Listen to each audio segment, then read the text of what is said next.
Welcome to the Open Apple Podcast, where we celebrate the Apple II. Whether you're a longtime user, a nostalgic visitor, or a newcomer to the community, join us as we share news and memories of Steve Wozniak's most famous personal computer. Well, it's April 2012, and it's not quite time for the next episode of Open Apple, but we are bringing you a special episode this time of year with some very special guests. The year is 2012, and that means that 20 years ago was 1992, and that was the year of the founding of a very important, very special Apple II programming group who is still with us today. And I'd like to bring those programmers on board today and speak with them. So joining me today will be Antoine Vignal and Olivier Zardini. Hello, gentlemen. Hello, Ken. Hello, how are you? How are you today? Good, and you? Oh, fine, thank you. Thank you for joining us. Oh, you know, we are really proud to be with you because we really like the Open Apple podcast. Is it the first time you get some non-English native language attendees, or? Yes, it is. Thank you very much for being our first. Okay, so I hope that's not going to be too boring for the listener, because, 1 hour with a French accent, that could be tricky. Do you plan any subtitle stuff or no? No, I think our listeners will be able to hear right through your fake accents. Now, for our listeners who aren't familiar with each of you, first of all, let's help them distinguish the voices. Which one is Antoine? Antoine's voice. And Olivier? Yeah, I'm Oliver. Hi, gentlemen. So tell me about Brutal Deluxe. You founded this group 20 years ago in France, I believe. Can you tell me about how you came to meet each other and form a group? I think I will let Olivier answer to that question because he has a really better memory than mine. 20 years ago, Antoine and I was living in Bordeaux, which is the southwest of France, well known for wine and other nice stuff. Like wine. And, we had, of course, an Apple II GS. Antoine has the one, and I also got mine. In Bordeaux, there are several people from the GS world, especially the guy from FTA. FTA was not in Bordeaux at the time; they were in Dijon. But in Bordeaux, you have the Brainstorm team, the people in charge of a little bit later the manager, Transprog, Kangaroo, and Full Metal Planet. Also, the guy who has created Soundsmith was in Bordeaux, Hubert Albert. So Bordeaux was an area where you have some GS user. You have also a big GS user group in Paris, of course, but we were at the time located in Bordeaux, and so everyone having a GS in the Bordeaux area was very easily in connection, I would say. Okay, so at the time, having a GS in France was having a computer which is not very used everywhere. Okay, we were an exception in a big area where the most popular computer at the time was the Atari ST, the Commodore Amiga, and of course few PCs started to be there, and also some old 8-bits. That's correct. So being part of small family makes you connect very easily to the guy around you. And France has a specificity, unlike that we have in the US. We didn't have at the time something like BBS or thing like that, but we could connect through a network system named Minitel, which basically, you can have for free at home, a kind of terminal, which is a 1200 baud, with a black and white screen and a keyboard, and you can connect, to services. And among the services, the one very popular was, RTL, which is a building board system stuff where you can let message, receive message, you can exchange, you have a forum and things like that. And the Apple II GS forum was very popular. And I think most of the people in France were connected to each other through this forum. And this is where I met Antoine. And so we didn't know, we exist each other, and we met through RTL. And he says, okay, I'm in Bordeaux. I say, okay, I'm also in Bordeaux. Antoine at the time was more using the GS as a super Apple II, so he was more in the Apple II world. Correct. Making animation and things like that, using a GS but still working in the 8-bit environment. I had a GS for several years, and I was in the process to start to make something with the GS, to start to programming at a upper level. I wanted to create something, I wanted to share and to have someone who can help me for that. And Antoine at the time had, of course, more advanced than me for programming and things like that. And I was looking for someone who could help me for everything which is the loading routine. And I have to admit that when Olivier says other things is cracking software, but at that time the market of the Apple II market in France was close to zero. The Apple II market, I mean, and so that cracking software means only copying software through black chests, and it was totally illegal. But that was the only way for French people to get the Apple II software in France. So basically, I was looking for someone to help me to make the software I have started. And Antoine was the perfect guy because he has already the knowledge of how to use the Apple II, and the products between GS and Apple II is the same. So I was looking for someone to help me to put the nice piece of code to be able to load into memory all the resources I had on my disk, like pictures, music, and so on. I have to say that we were complementary and we found each other really, and everything fit well because Olivier was the IT guy, the guy with the algorithm and all techniques, and I was the guy with the knowledge of the Apple II, and that was a perfect match. Why were you using the Apple II and not the Amiga or one of the other more popular computers you mentioned?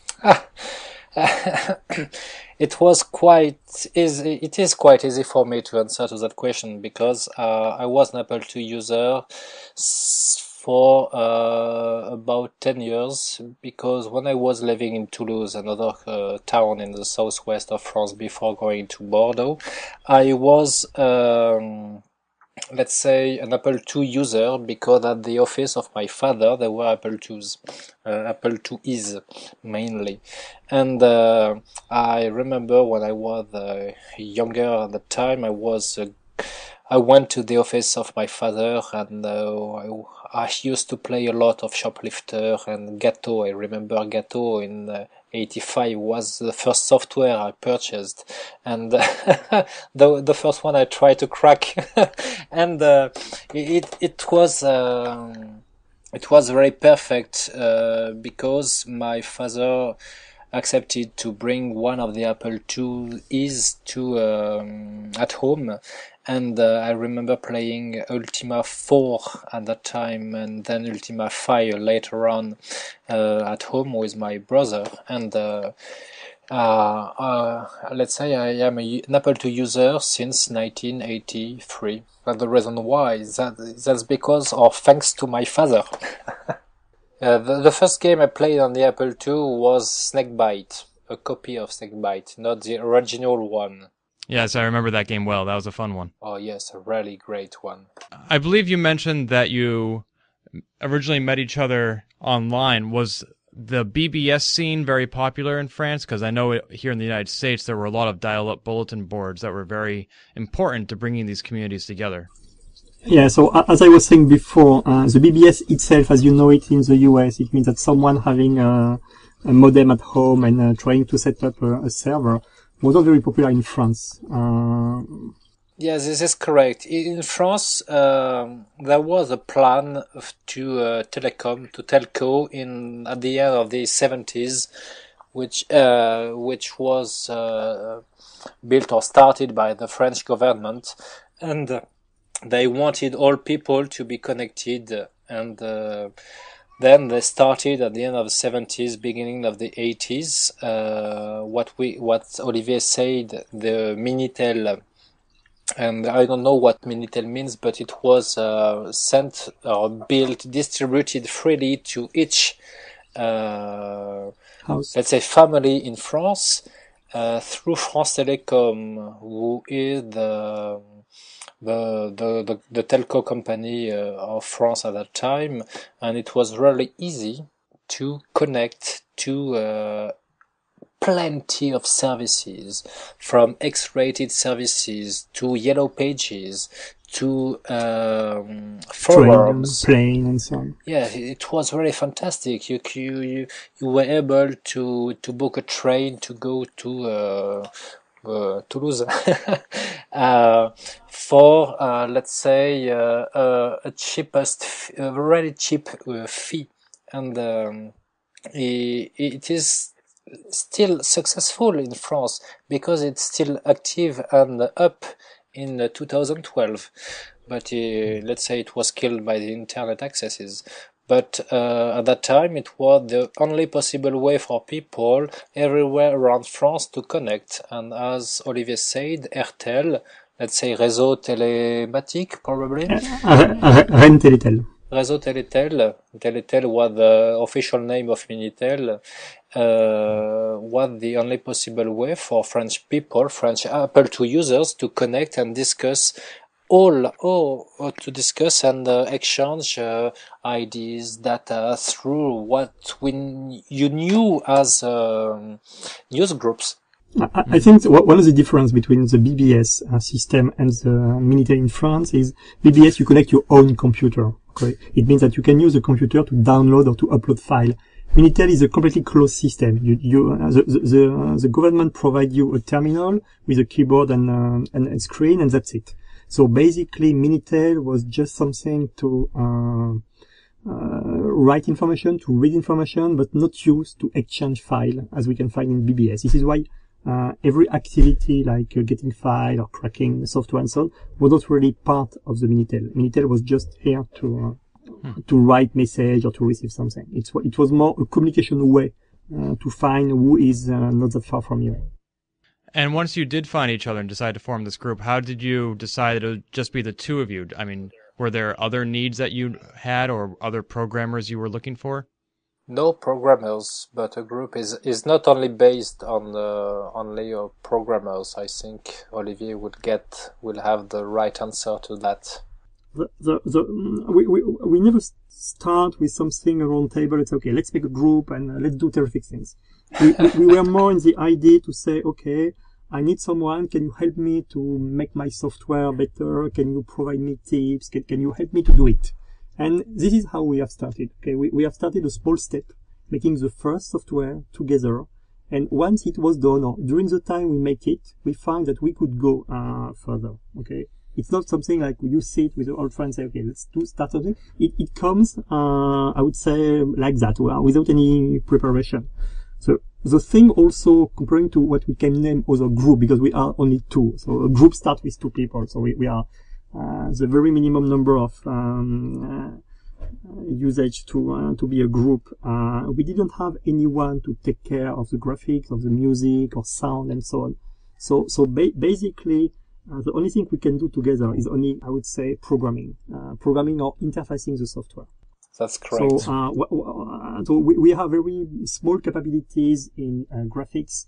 We have very small capabilities in music and so on. So we had to talk to friends. And so we were capable to find people to give us some music, or find a friend of me who was working with the Atari ST at the time to make some graphics, and so on. So we were more in the charge of transferring to the Apple IIgs software available elsewhere on the Atari ST, on Macintosh, on PC, than trying to create something new. There is no demo, there is no something that requires a lot of graphic, a lot of animation, or a lot of music, because we have no one to do that. We are only two programmers. As Antoine was saying previously, we do not do exactly the same thing in the programming time. Antoine is more in the operating system part. He knows JSOS, he knows how to allocate memory, to read file in memory, to interact with operating system, to start music, and so on. I was at the time more in the core program itself. So I was programming the Apple IIgs as a 816 based computer machine more than an Apple IIgs. So Antoine has done all the interface with the program and the outside world. I was most of the time more in charge of the internal programming, like algorithm and so on. And these programs that you were porting from other platforms like the Amiga, were you doing that with the help and permission of the copyright holders? Not really. No, that's not that. You can't say that, Olivier. That's not correct, because I think you missed one important guy in the Apple II community. at Bordeaux at that time is Nick GS. And the guy who founded Callisto and then at Trade Concepts and Callisto, and the guys you met from that company, and the guys who were the graphists, the graphic designers, and the sound, or how can I say, sound masters, and you can say that we didn't get the rights to all of the pictures or graphics because the images from Billard from Dizzy is a friend of yours. Yeah, Dizzy was a friend of mine, but it was not working at Atari at the time. It's the opposite. I present Dizzy at Nicolas when Nicolas was looking for someone to work. So I knew the guy in the previous life of a Trade Concept. So basically, we were very few numbers to have Apple IIgs. We were more surrounded by people having Atari ST, Amiga, and so on. So we had connection with this kind of guy. Many of friends don't have any Apple IIgs, but they have other systems. And some of them were graphists, some of them were musicians. And we have the capability and the connection to know this little world, especially in Bordeaux when the Trade Concept company has been created. We were capable to directly to be in touch with the people working there and to get, without the authorization, everything which was required to do the game. The first game was Tiny's, and at the time, Tiny's, named Tiny's on the Macintosh, named Tiny's Quick on other platform, named Brainies on the Super Nintendo system. This game was developed in Bordeaux by a Trade Concept, and Correct. A friend of mine was in charge of the Atari ST version. So I went to him, I said, okay, give me all the graphics. And so Antoine has started to work on the game. We have done the game, basically. And so we went to a Trade Concept to Nicolas, which was a former Apple IIgs user, and say, okay, look, Nicolas, look what we did. And you look at the screen and you say, hey, you did that without any authorization and so on. But That's correct. at the time, he didn't really care about the Apple IIgs because the market of the Apple II was dead in France and probably elsewhere. So he said, okay, you want to do it, I don't care. And so we didn't ask the authorization to do the game, we did the opposite. Let's say that we took everything to do the game, we did it, and so we show up at a Trade Concept. And at the time, the rights about the Apple IIgs release was not very clear. Atari had the right to make the Macintosh version. I know that the right for other platform Atari ST Amiga was sold to another company named Loriciel. But the Apple IIgs, people didn't care in France. They already didn't know what Apple IIgs was. So most of the time, people didn't care. So you want to do it on the GS, do it, we don't care. And this is why we were capable to do Tiny's with all the graphic and every logic and everything, because I had a connection with a guy, he was at the high school with me, and he was in charge of making the Atari ST version. And Atari ST is the closest platform to the Apple IIgs because the graphic is 16 colors, there is 320 by 200 line, and so it's very close. Yeah, that's correct. And these programs you were releasing, were they for sale, or were you releasing them as freeware, shareware? Aha. Always freeware. Always freeware. There is one exception. One exception is Convert to 3000. Yeah, I'm sorry. I'm sorry. No. Let's welcome the world famous next Apple IIgs programmer, younger than Lim Timshi, the baby of Olivier Zardini. There is no technical issue. There is a 2-year-old boy issue complaining his dad and say I want because you should have come to my place and. Yeah, I should have moved to your home tonight, but it was a bit to be quiet, but that's okay. No, the question was how did we deliver the software? The thing is, we have to give, I think, to the community something. Okay, for many years, Antoine said that having or buying a software for the Apple II in France was very complicated. Okay, that's correct. Because we were in a system where everything was very expensive. A game in France, it was something like $100 if you want to get it.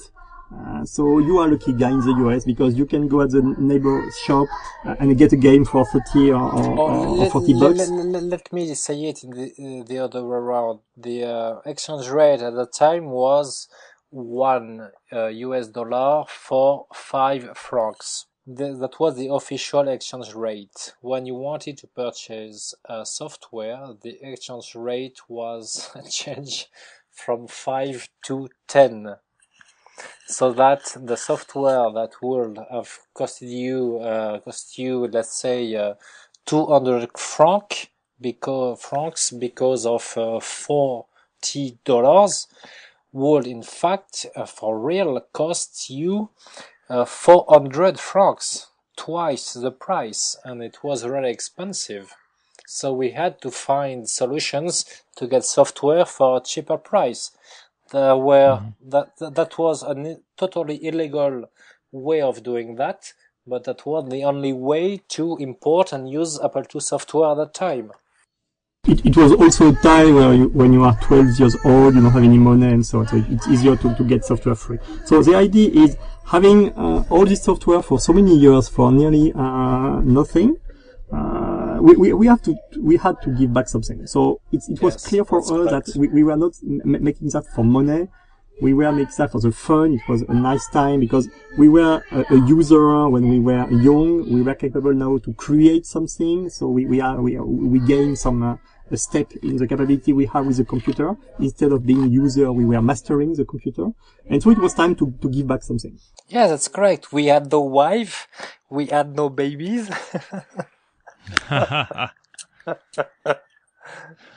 Now we have babies. So everything was free. The first one, Bia, which was more a try of doing something, was free, but it was not very a great game. Tiny's was nice because all the graphics and all the logic came from a commercial software, so it looks good. It looks professional, and people were surprised to see that arrive from a very unknown group of programmers in France. The next one was Cogito. Cogito also was built on a commercial game, and this time we have a direct connection with the creator of the game, Jérôme Créteau, and Jérôme has sold all the license of the software for all the platforms, but not the Apple II. And Jérôme was a former Apple II user, and he was very happy to give us the opportunity to make the Apple II GS release. And so that's what we did. I have the Pascal source code of Cogito for the Macintosh somewhere around me. And so we were in a situation where we had the capability to do it, but the issue was on Macintosh. The graphic was 256 colors, and so we had to find a way to display all of these nice colors on the GS screen. So we took the decision to make grayscale software. Black and white. The grayscale software was one way to render the graphic as good as we could. And Cogito was a reflection game, so we didn't really care if we lose some color. It was okay. A little bit later, we did it again. This time for the second site card, VGA card, and we had of course the capability to use the full graphic color, the 256 colors, and it was nice. I think we say thinking game and not reflection because it is more a false friend than another option for us. I think we did Cogito because it was easy to do. Yes. We were in the hurry to do software because we were in 1992 and the market was decreasing. The number of people having Apple II GS was decreasing. So we were in a hurry to make something quick. Okay, to give as much as we could in the very short time we had. Yes, I wanted to say that Olivier had all the connections to gather all what is necessary to get a normal software. I mean, graphics, musics, and we had connections to all the guys in France who were doing software for the Apple II, for the Apple world. I don't say Apple II, but the Apple world, meaning more the Macintosh and the Apple II, because at the time Apple was trying to sell Macintoshes more than Apple IIs, and we had connections to great people like Jérôme Créteau, as Olivier said earlier, and what is great within that is that all those people knew each other thanks to the French Minitel, so that we were virtual friends, and that was quite easy for us to gather all graphics, musics, and algorithms from the different software of the different platforms, because we had such connections, and that helped us a lot in creating software. And that's the reason why I remember Joe Cohn's contributions, and saying that the Brutal Deluxe software look like normal software, or how can I say that, to commercial software. That is the right term. That's because we had the links to the software that was sold for other platforms, and that was a great honor for us to donate the software we were building, because we were free, we had no wife, we had no screaming children, and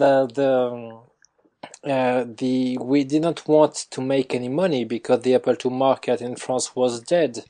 And the only reason why we wanted to add a commercial software was convert to 3,200.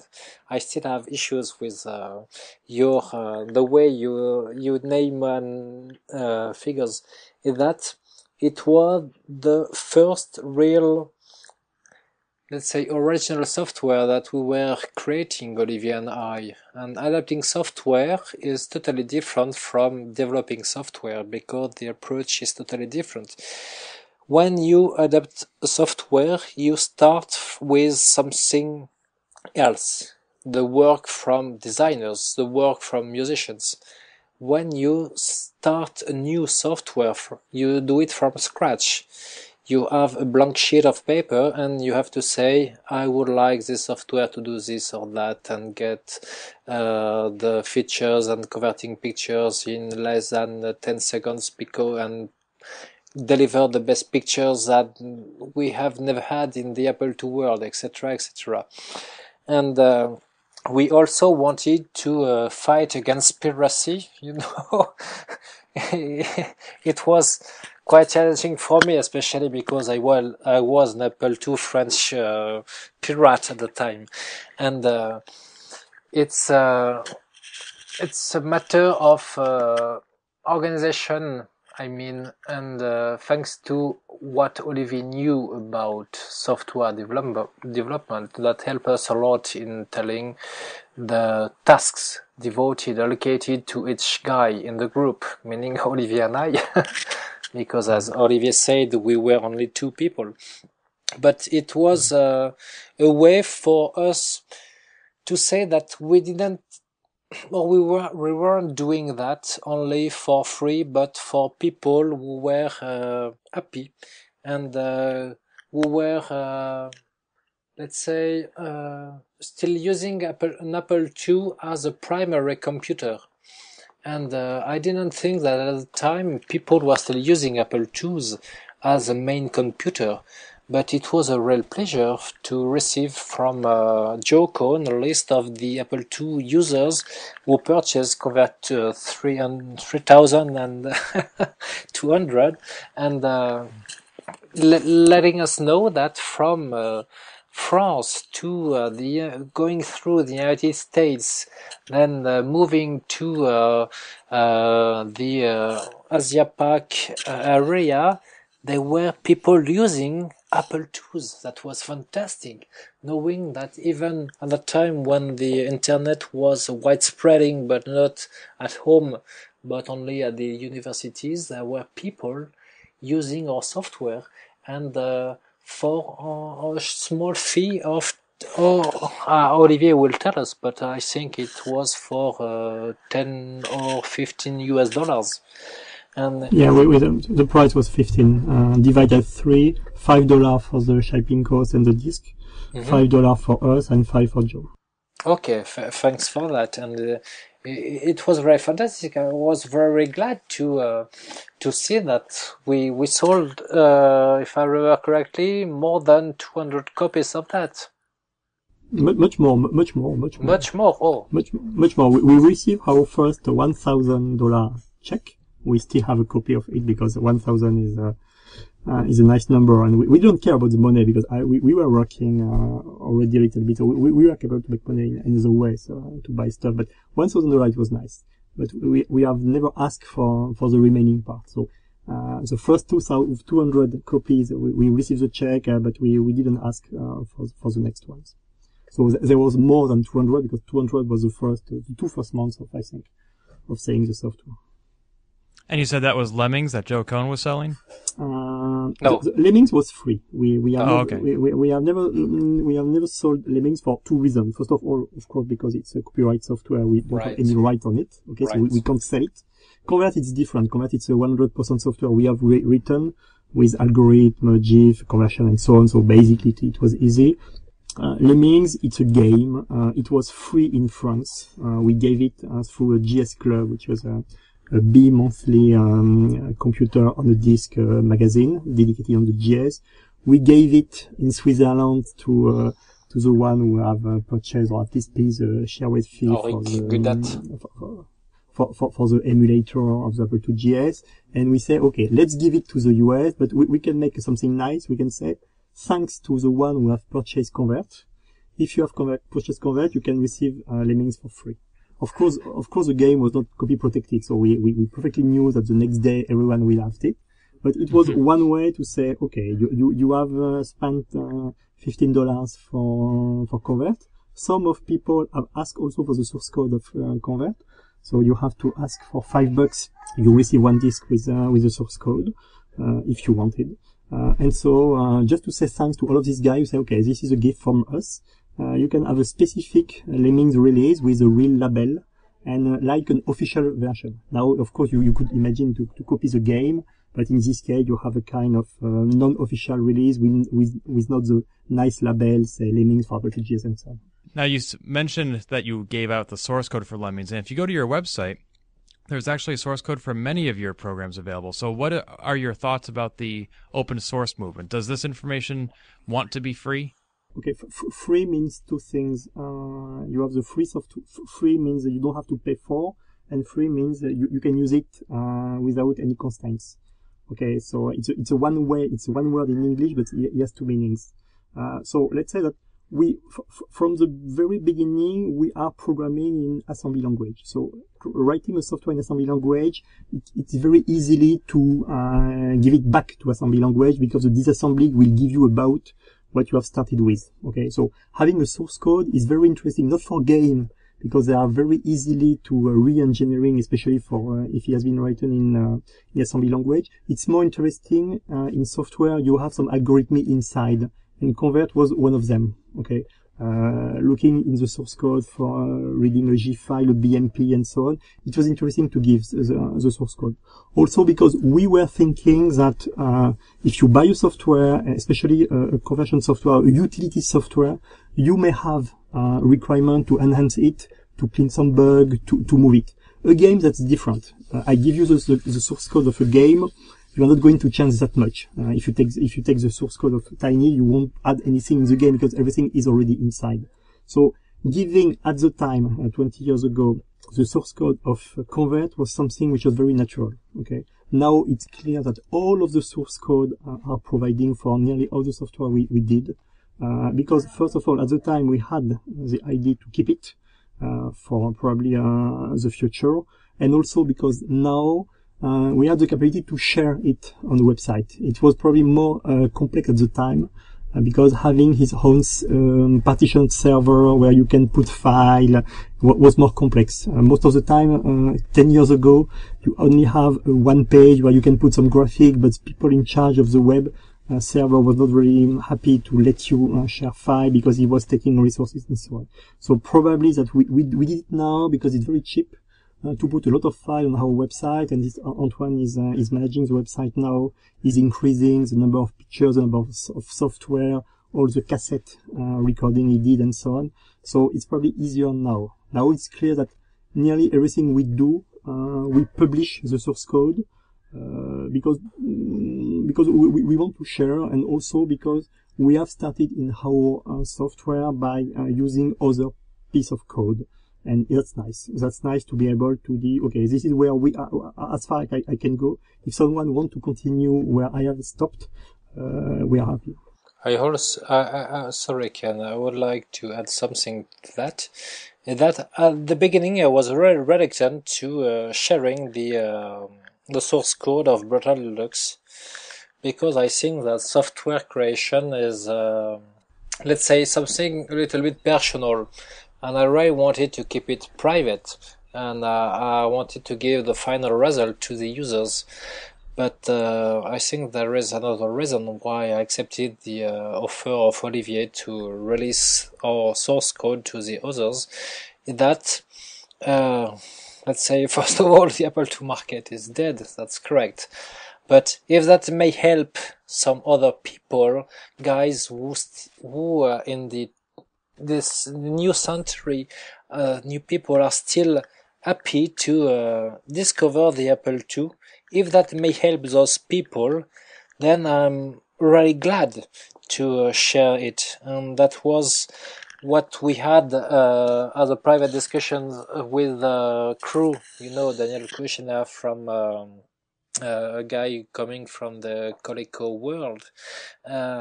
If that may help others, then I think the goal is reached.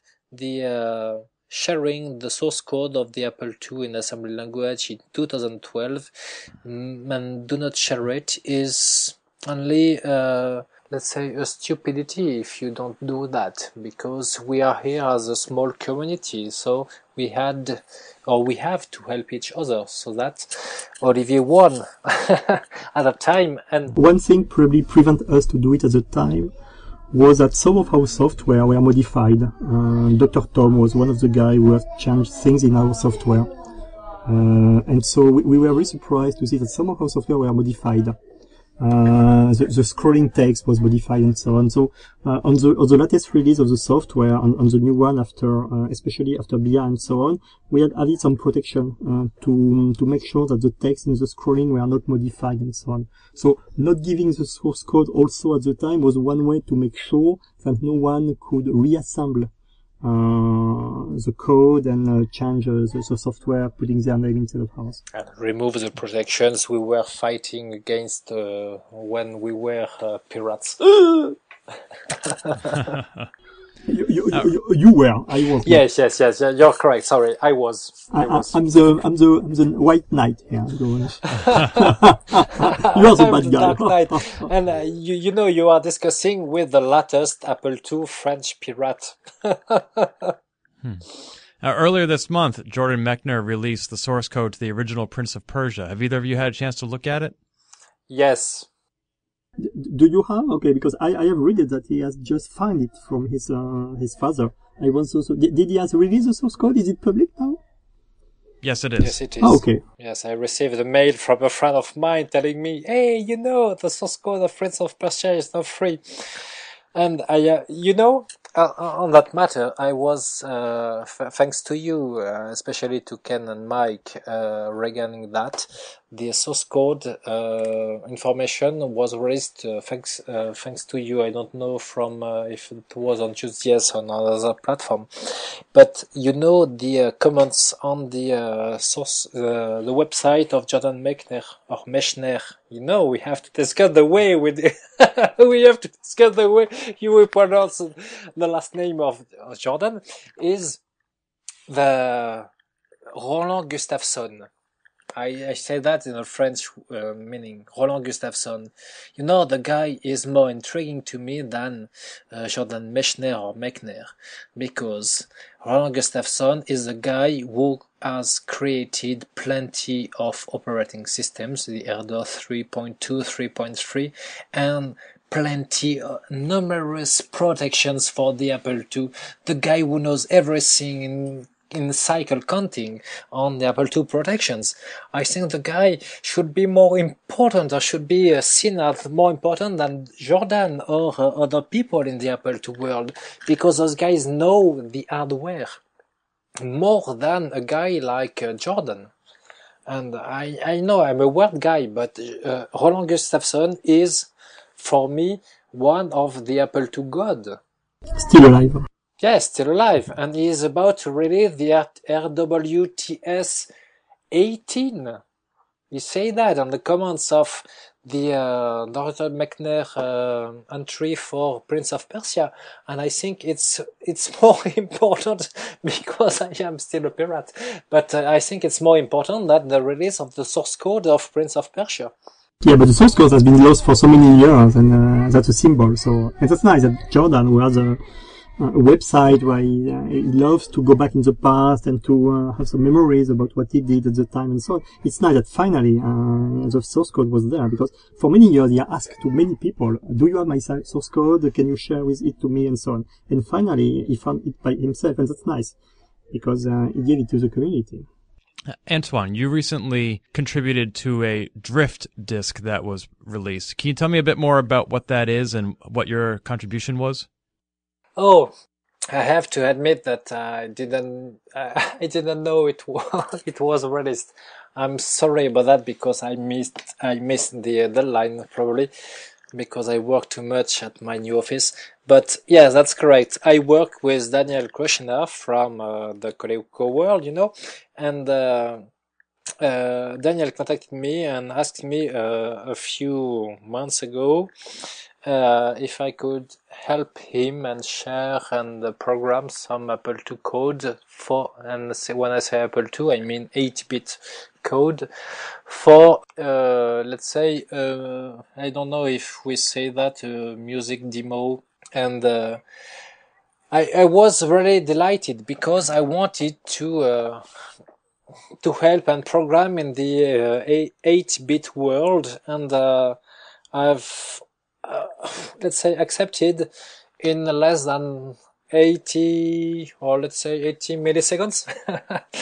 And the idea was to program the produced version of the loader of the program and the getting the electric duet player and then add another player and offer a way for Daniel and others to listen to the 8-bit version of a sort of music demo in 2012.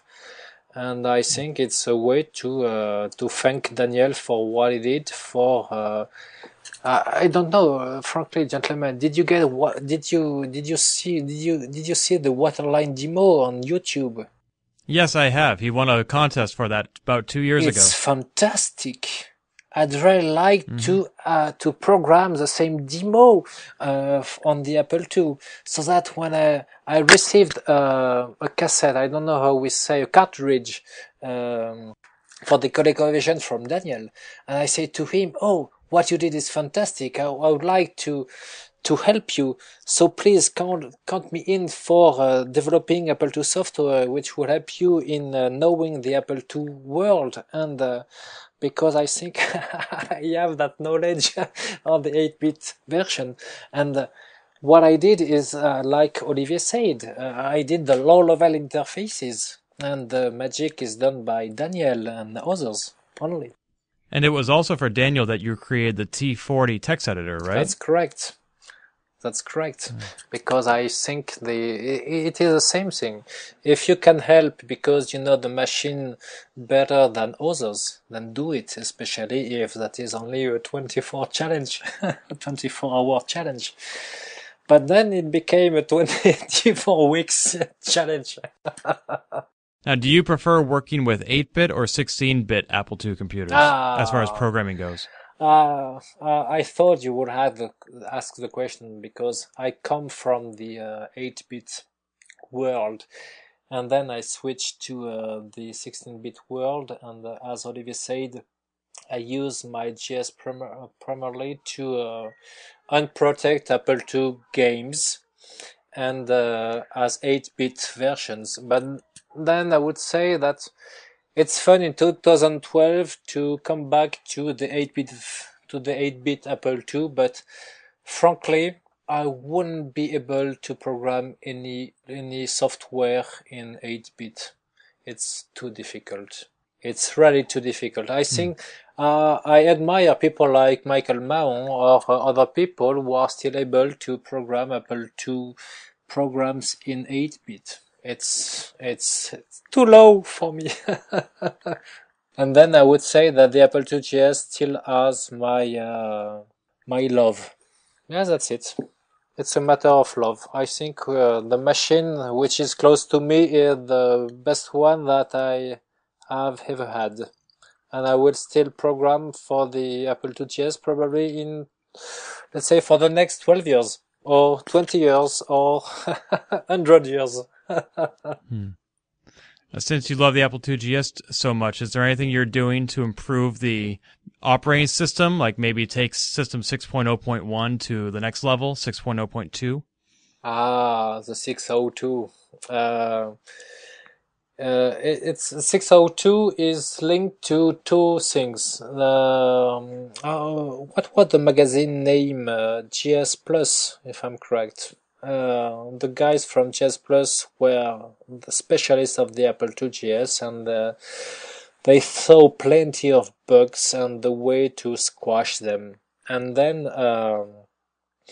I wanted to remove all those bugs, but it was quite difficult at the time. There were other people. Do you remember the name of the guy? Nathan Mates, if I'm correct, who was developing GUP, Global Unified Program Patcher, if I'm correct, or patcher program. And I wanted to make it in a global or in a simple way for users, so that I've disassembled the complete system thanks to the Flaming Bird disassemble, and then I've lost the code. Then I did that again, and we reassemble it with some extensions. I don't know if you recall the name of the extension, Olivier, but that was the French. There were two extensions, one for the complete system in French, and another one to solve some bugs, like the patch the text edit issue. Yeah, like the text edit one, correct. But for me, the extension of the system now is made by the furniture of new FST, because creating a 602 is just enhancing what we have. So writing new FST is a very nice way to make the system software better than it was. Oh, that's correct. And what programs are you working on now? What's your next big release from Brutal Deluxe? Olivier. Okay, it's not a product by itself. It's more one way to do software. I think that the next generation of software are not going to be created on the Apple IIgs itself, but more with a cross-compiler software. So I'm working on a set of tools to be able to build software for the Apple IIgs, but based on a PC or Macintosh. It means it's a set of tools. The first of it is, of course, an assembler. The second one is a disassembler. The third one is the one capable to directly write into 2 MB image disk, because when you assemble something on the PC, you need, of course, especially if you exe you are creating as resources, you can't create it directly on the PC hard drive. You need to have a target, which could be a 2 MB and so on. So I'm currently working from the PC side to make everything easier for someone who want to create, and even for us, to create the next generation of Apple IIgs software. Because if I have to create an Apple IIgs now, 20 years after, if I restart Merlin in 80 column and 24 line, if I had to start with Apple IIgs, I'm not going to be better than I was 20 years ago. But if I use my PC, my 23-inch screen, with all the source code open in several text editor, I will be more efficient. Okay, so this is what we are doing now. This is my part of the job, is to make sure that we have the right tool to make things that we don't do at the time because of the limitation of the Apple IIgs itself. There are many sources we can't recompile because they are too big. Most of the big sources of Apple IIgs was compiled using MPW cross-platform with Macintosh. We don't want that anymore. We need to be capable to create and to compile software and to assemble software from any modern computer like a PC or a Macintosh directly using a pure natural software.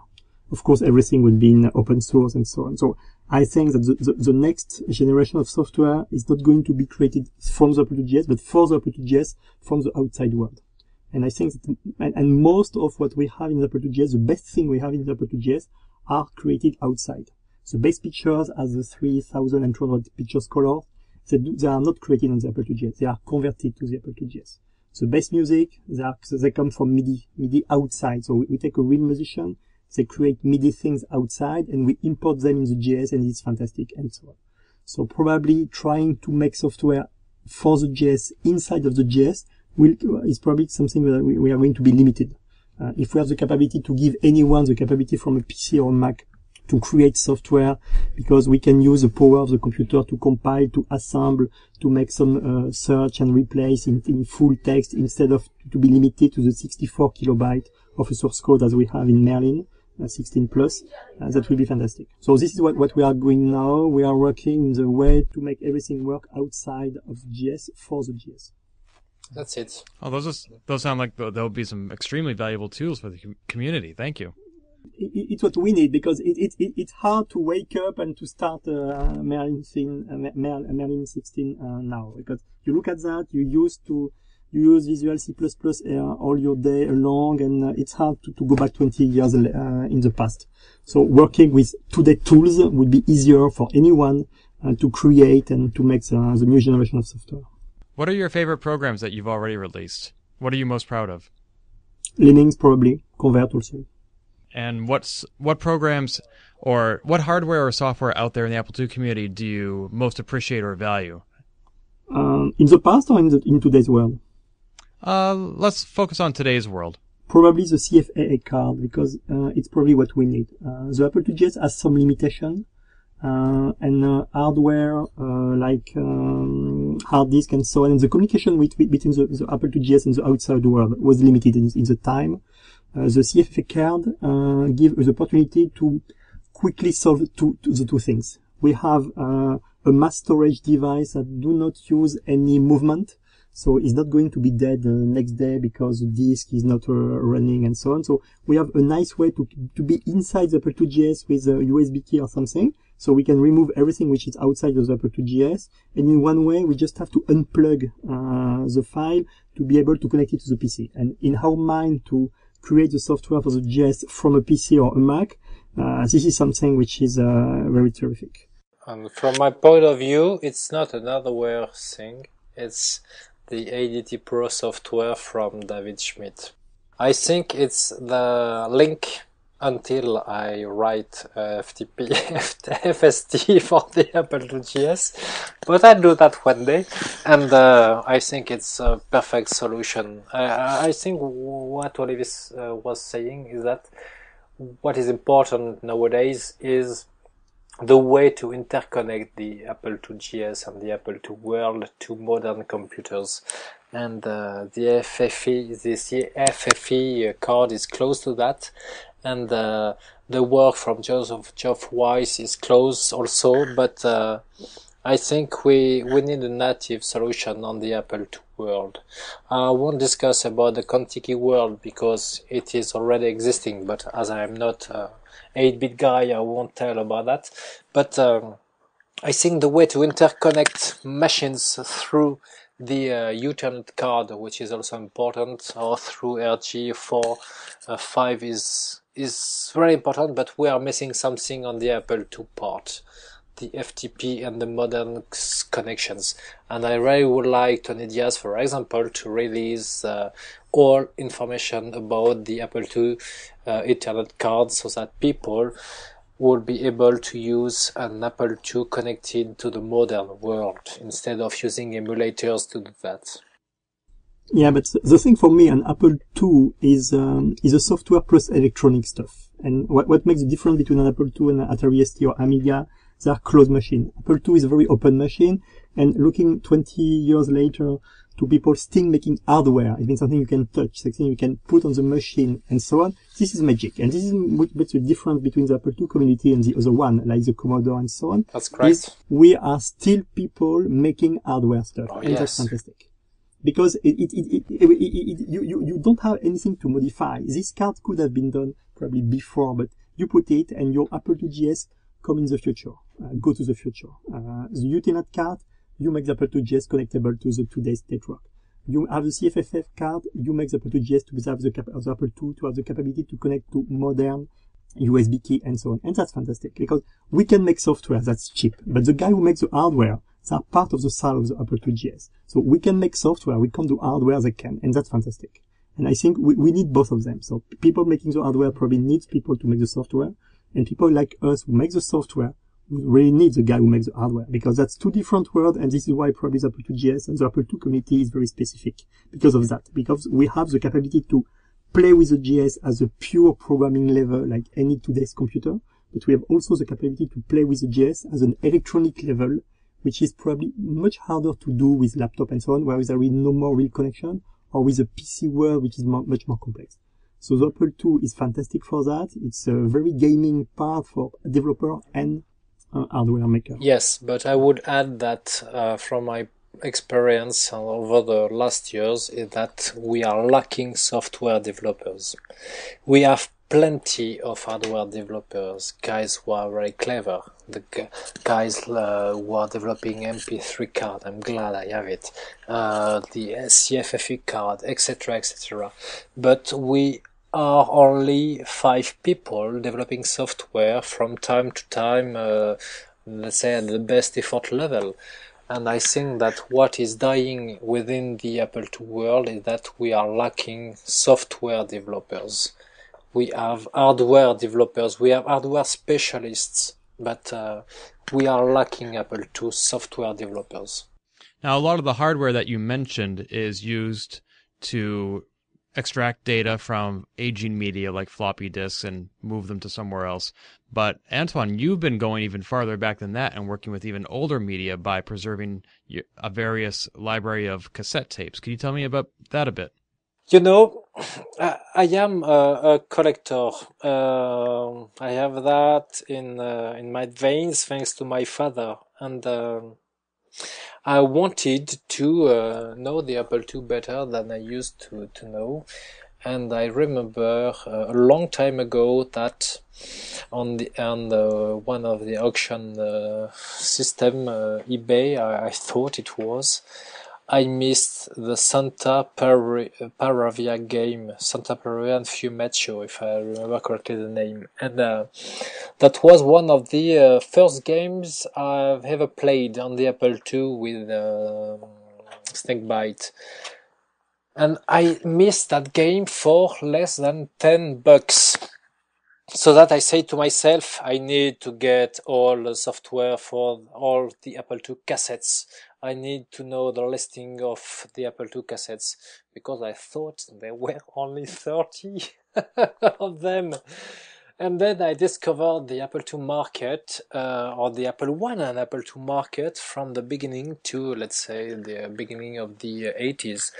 And there are more now than, let's say, close to 600 cassettes released for the Apple II from people like Galfo Systems, and Galfo System released the G system, which is an Apple II Integer Basic compiler for the Apple II used on the commercial software like same simulations from Sublogic or another company. Please correct me if I'm wrong.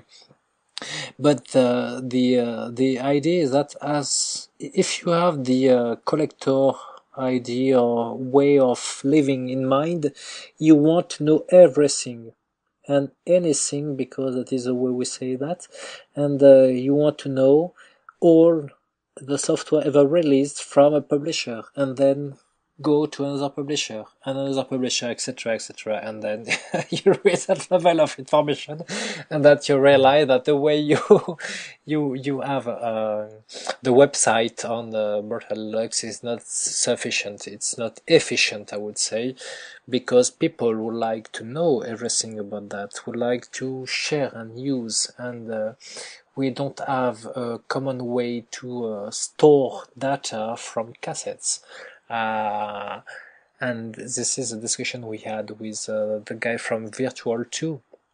And it's very difficult. The idea, as Olivier said, just like the source code, is that you want to share it with others because it may help others, or it may be useful to others, and it may please others with playing with the images that you are building for others.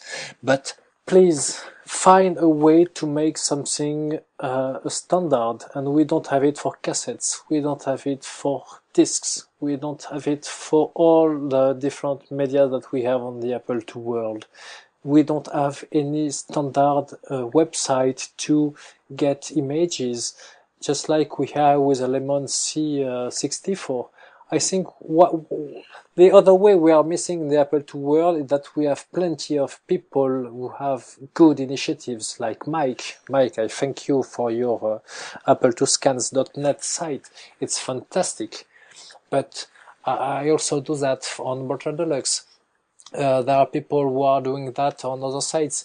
I don't know how we could be able to do a common site and common repository, just like we have with with Asimov on the disk images, because we are people of goodwill, but I think we are not smart enough to discuss and be able to say we will put that here and only here and share it with others. And this is something I don't know how we could do that. If we need a sort of a guru to tell us, let's say Steve Wozniak, and tell him, please Steve, tell us where we should put everything for others to play with. Because otherwise the Apple II will be dead in a few years, because we have the hardware guys on one side, the software guys on one side, and the scans of magazines and other things on Mike's site, probably some French underground discs on the Brutal Deluxe site. But please, how can we do that? We need to share everything and put that in only one place. Mm-hmm. Yeah, that's a very important topic to consider, because the best way to preserve data is to put it in many hands. And on one hand, as you said, everybody is doing their own thing, and they're doing a great job of it. You with your cassettes, Mike with his scans, Bill Martins with Beagle Brothers and others. And yet and we're definitely not competing, but at the same time, we want to make sure that someone else has all this stuff, because we never know when one of us might get hit by a bus. That's correct. You summarize that in one sentence that tells me that I should progress into English. But that's it. I don't do that for competition. I do that for sharing and for exchanging with others. I think it's important that everything is stored, saved for others, and for the future generations, if they don't die on the 12th of December this year. Right. Well, I want to thank you two for being on the show. I know that we could continue talking for ages about every aspect of the Apple II community. I just have two more quick questions to wrap up. One is, where does the name Brutal Deluxe come from? Okay, this is for me, I guess. Yes. Okay, the short answer is it's from the Speedball 2 game from Bitbad Browser, which is available for Atari ST, Amiga, Genesis System, and so on. So it's a Speedball game. So it's a two brutal team fighting each other to score. So it's a very brutal game, and one of the team is named Brutal Deluxe. Okay, so this is a short answer. Now the real reason why this name sounds nice and why we have chosen it, just for the fun of it, I would say. It looked like a bad guy name team. Okay, Brutal Deluxe means, wow, They are probably very brutal. They are probably fighting each other and so on. And when we look at the Apple II community and probably a little bit around, group of cracking like to be describe themselves as bad guys. Especially they you. invent very. No. The cracking guy. If you look at the Fresh United Cracker clan, if you look even a little bit elsewhere, the guy in charge of cracking game, probably in the US and so on. When you look at the name of the alias they find for themselves, they try to be seen as very bad guy, making bad things and so on. And this is the opposite, because most of the time they are just computer guys. They probably are very good in math at school.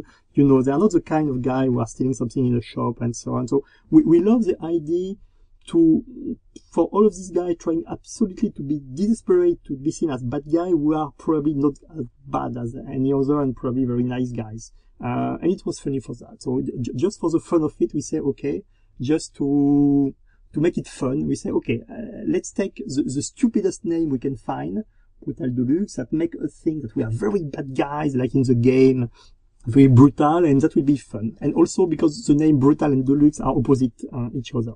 So it was one way to make fun or to have fun for all the other group who like to despite themselves as a bad guy of the block.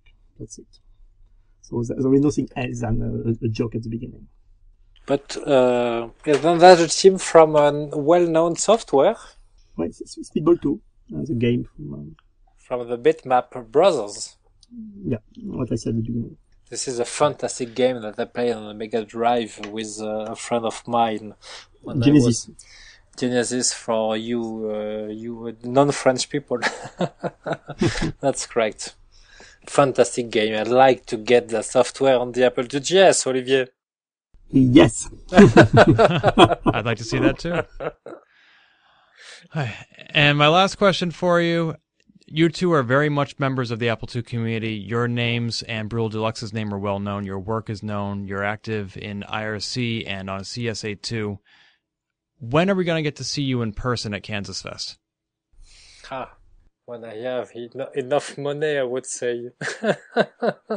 No, the thing is, if we have to go, we probably have to go together.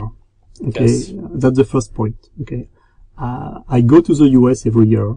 I will be in Florida next month. Okay, so being in the US is not very complex. I go very often. Okay, so now being at summertime there is important. We have to do that. We already talked about that. We have now to make sure that we can do that together. Okay, and we also have something to show. Clearly, if we go this year, the pocket will be nearly empty. Okay. If we go when we have something strong, that could be probably very nice, probably better. Okay. So it's something on the schedule. It's probably not for this year. As you have heard, the 2-year-old baby is crying. So we have also to make sure that the family staying here is okay for this time. But clearly it's a wish. It's something that will be done once. Probably not this year. No, surely we'll do that. But frankly, to be honest, as Olivier said, it's a matter of money, and especially to me more than Olivier probably. But as we were not able to afford it this year, we have asked John Romero to go to to Kansas Fest. Well, you said that you want to have something to show when you come to Kansas Fest. Maybe you could cheat and show one of your fellow countrymen's works instead, like the SmartPort virtual hard drive? No, what I feel is very important is to get in touch with French people and other people from the European countries. Like people from Vladimir Ravinov, or the guy who is selling plenty of different connectors for the Apple II from Bulgaria. And because I think it's really important to save all the knowledge that we have there in Europe, because France at that time was the second market of the Apple II.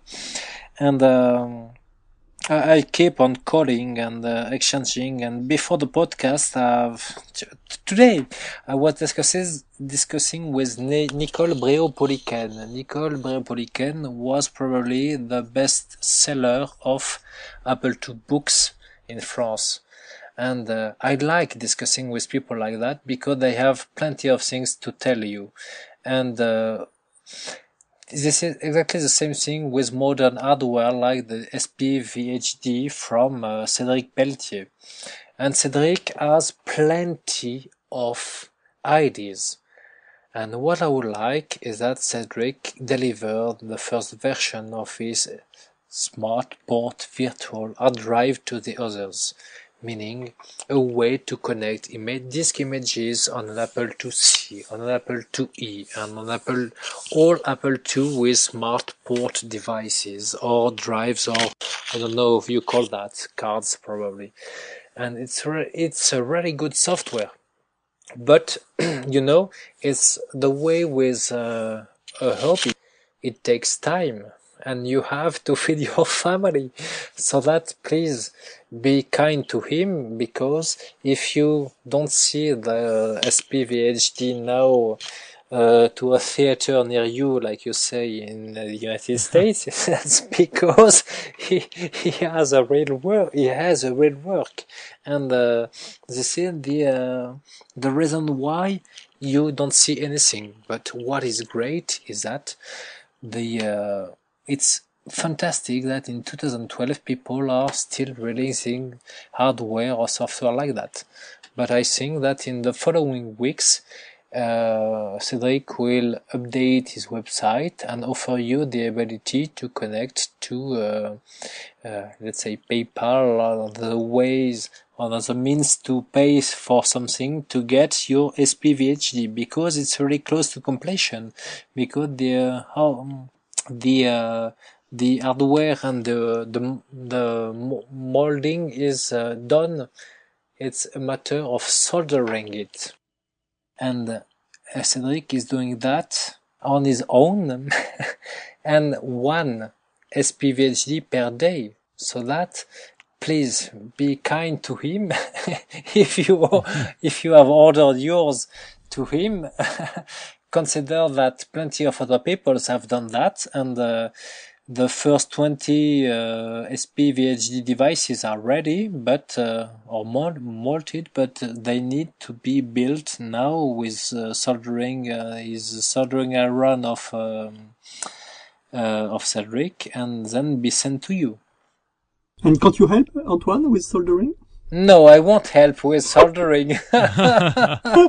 It's a Antoine private has joke. a terrific history with soldering, really like he crashed a hard drive and yes, so on. That's So correct. if you can see a soldering thing, try to put Antoine as far as you can from this, because if not, the project is going to take 1 year of delay. So yeah, don't even give Antoine any electronic component or thing like that. This is why we put electronic between plastic, inside the plastic case. It's because a guy like Antoine who can destroy everything very quickly. So Yes. Well, we all have our strengths, and Antoine's is not soldering. No, that's correct.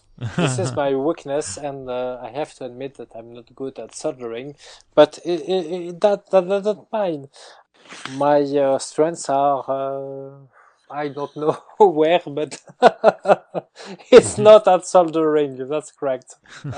Well, I think you two have many strengths, and that Brutal Deluxe together is more than the sum of its parts. So thank you very much for being on the Open Apple and talking to us about everything that you've brought to the community. We really appreciate it. okay, so thanks for asking us to talk with you tonight, and it was nice to have you also. Yes, it's good to speak with you, and we look forward to speaking with you again. Okay, sure. I think I would like to add something, because we are Olivier and I from the old ancient, I don't know if from the past century Apple II users, where I think, correct me if I'm wrong, you are not users at all, or visible on the ComSys Apple II news group, etc., etc. But I would like to say that thanks to you, you are still making the Apple II alive in 2012 and 2004, etc., etc., etc. and that is really important to us, that we have people like you who are connecting people, Apple II users, and thanks to you, I think we still have the Apple II community. I really believe that without you, we wouldn't have that Apple II community. Well, I think we all play a role in that, and that there is a community takes a community, and we all bring our strengths to it, just as you two have. So thank you very much. You're welcome. Thanks to you. I'll talk to you again. Okay, Thank you again. take care. Bye-bye. Bye. Thank you, Ken. This has been the Open Apple Podcast. Find more episodes, read our blog, or send feedback by visiting us on the web at www.open-apple.net.